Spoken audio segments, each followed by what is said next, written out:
All right, guys, let's be honest. Sometimes I don't want to read. Sometimes I want to watch some TV. So today I wanted to share with you 9 book-to-screen adaptations that I have been watching recently. I was inspired to do this list because summertime is really difficult to find something good to watch. I mean, all of the series are kind of slumped. Everybody is outside, but you want to sit down at night with your friends and family and share some of your book love. I think that book-to-screen adaptations are a particularly good way to go. I want to start off with my top 2 favorite book-to-screen adaptations that I've been watching lately.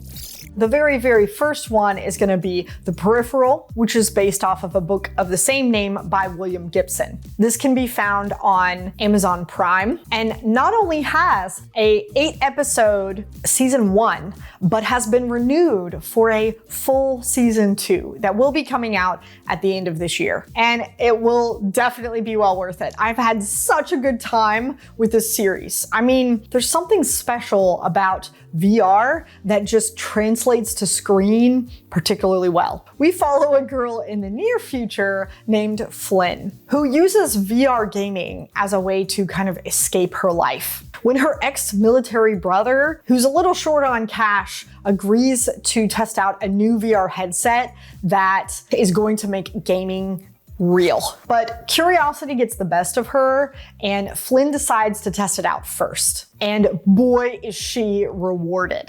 The experience is fantastic and beyond her imagination. And yet her choice to pick that up starts to weigh pretty heavily on her and carry some pretty intense consequences when she discovers that things are probably not what they appear. There is so much to love about this series, and I cannot wait to pick up the book because I started watching the series before I read the book, but I don't want to ruin the series, so I'm waiting to read it until after. I loved the series. I think that more people should be talking about it, and I would highly recommend this one.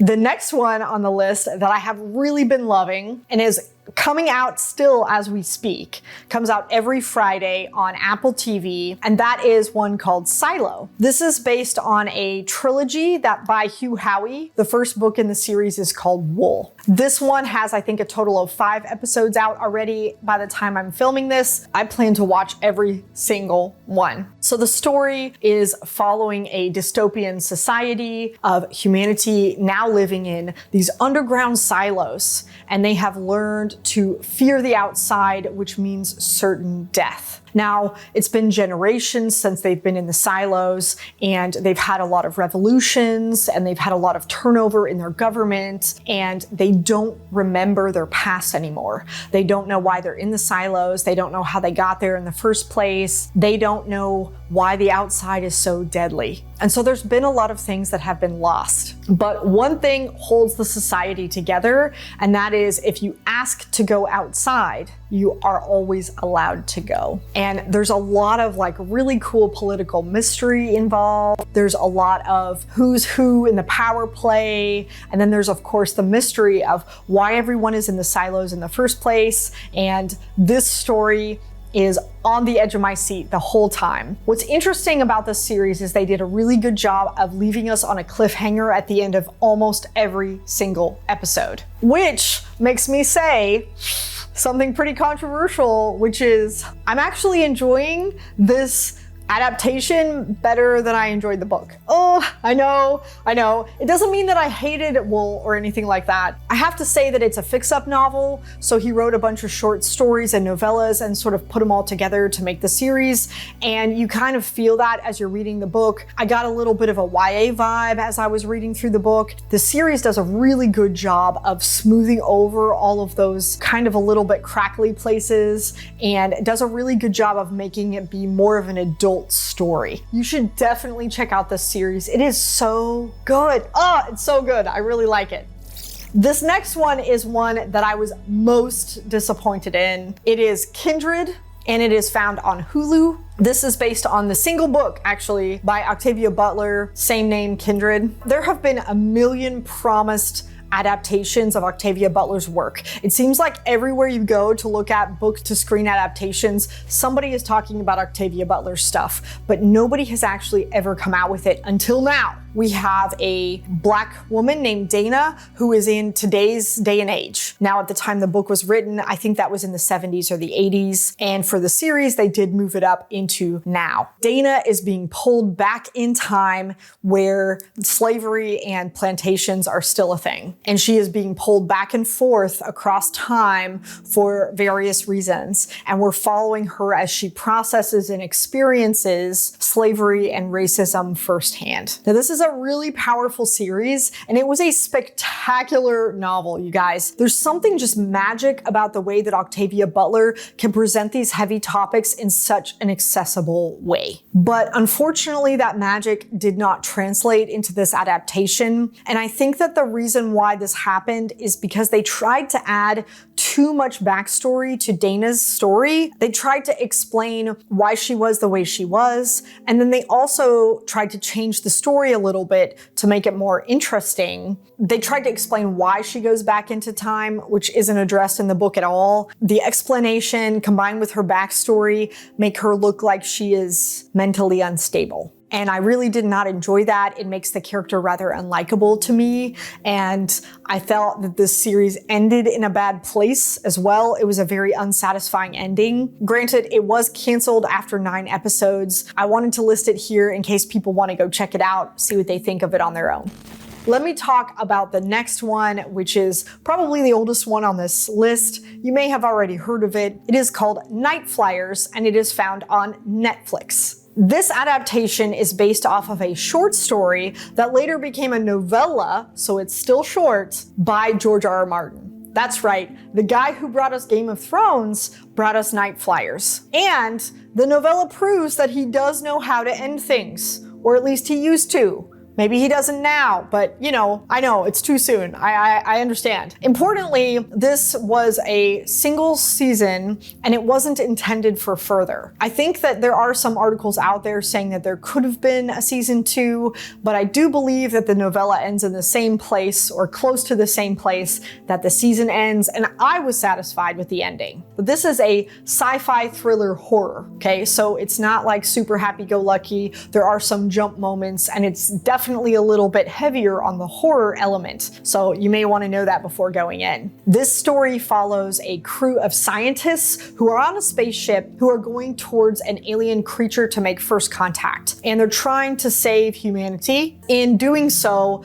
as they're on their route, things start changing for the worse. A lot of suspicion happens and some of the crew start dying, and we're trying to figure out why through the whole thing. I do also have to add in a small controversial topic here, and that was this series gave me similar vibes as did Solaris. Now, I know that they're not the same, but it's similar vibes, okay? That's what I'm gonna say. I'm sticking to it. Hate comments in the comment section down below, all right? The next one on this list is gonna be Station 11. This is found on HBO, and this is based off of the book by Emily St. Mandel by the same title. Now, the book was written before the pandemic. It became a little bit more prescient afterward, but this story is post-apocalyptic. The world was decimated by a pandemic. It follows several characters as they're just trying to survive in the new world that we have today. It could be a little bit too soon, maybe, to enjoy this series. I'm not one of those people. However, I do have to say that it was definitely a slow burn story. And while I did enjoy the series a little bit more than I enjoyed the book, I gotta say I started kind of running out of steam as the series was going. It was only a single season and I kind of faded out a little bit towards the middle. And I actually never completed this one, so I need to go do that. Sorry for those of you out there who disagree with me, but I do want to include it on the list because so many people loved that book. And I think if you love the book, you'll probably love the series, so you should give it a try.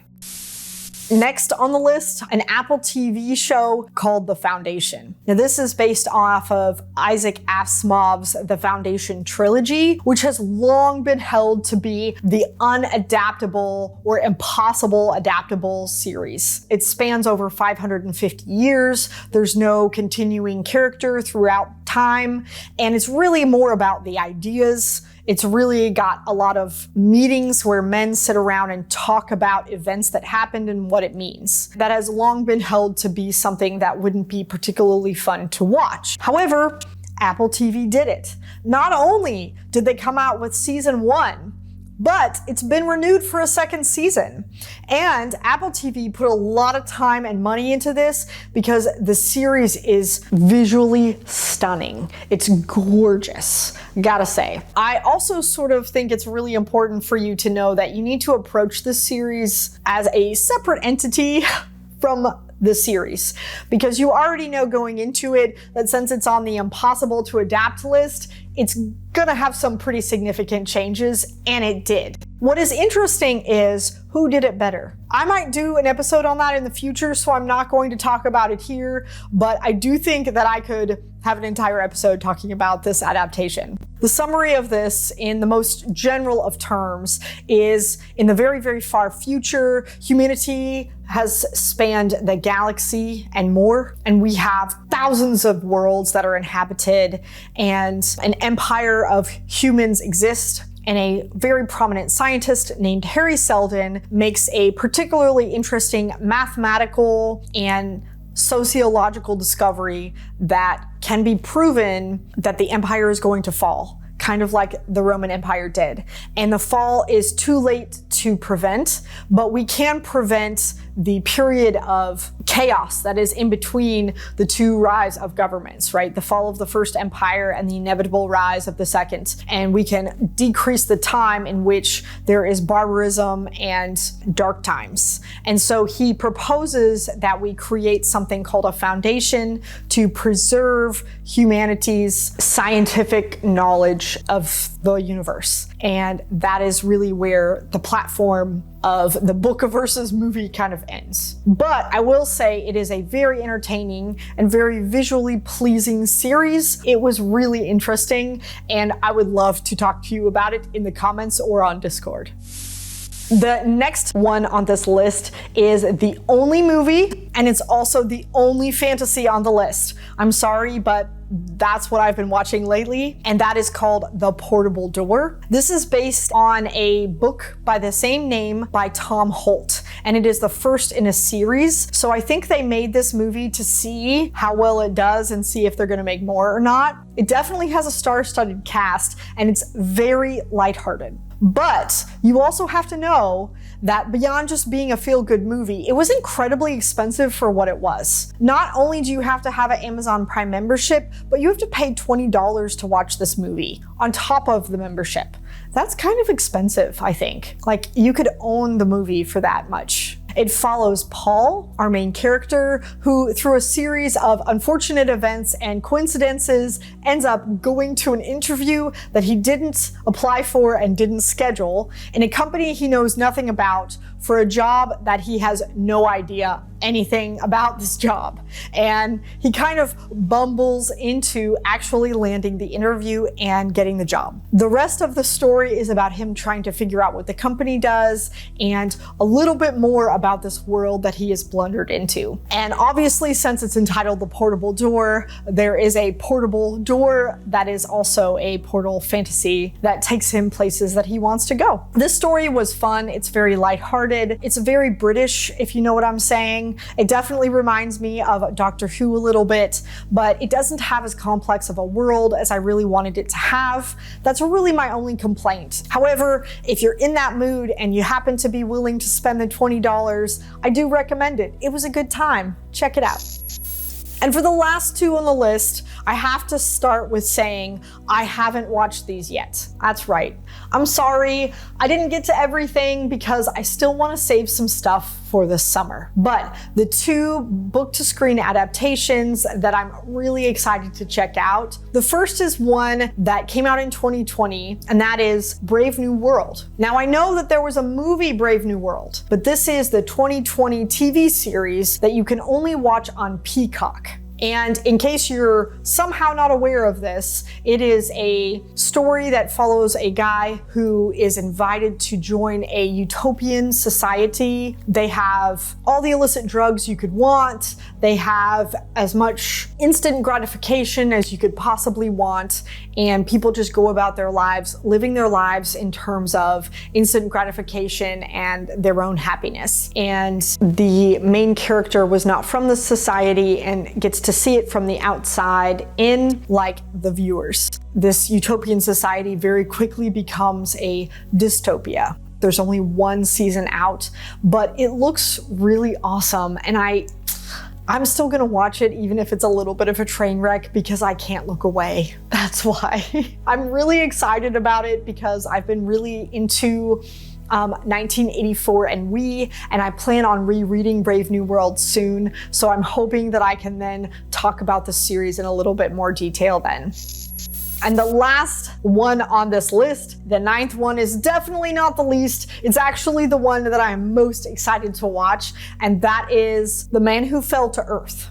I know that there was a David Bowie series on this, and I have not watched it. However, they did redo it, and it came out last year, but they did almost no advertising, so nobody knew anything about it. I think that's why it was canceled after one season, but it looks fantastic. It is full of a star-studded cast, and the entire season is available to buy on either Amazon Prime for $20. Isn't that weird how you could get a whole movie for $20 or a whole season for $20? I mean, come on, right? You can also get it on YouTube for $15 if you're willing to buy the standard version. This book by Walter Tevis is one that has been on my list for a very, very long time, and I'm really excited to read it and then go watch the book to screen adaptation of it. If you don't know the story, very basically, it is a story about an alien who comes to Earth to warn us that we are traveling down the same path as his world, and we are aimed for total destruction of our world and our society. While his society is too late to save, we can still save ours. That is a very broad, very overdone statement of what this story is about, but it looks awesome. And I am really excited to check out this one. Please let me know in the comments down below if you've watched any of these 9 adaptations, what you thought of them, or if you're going to watch them, please come back and let me know. I may be doing more book to movie content on this channel, so we'll see how these hit. And until next time, you guys, enjoy your summer.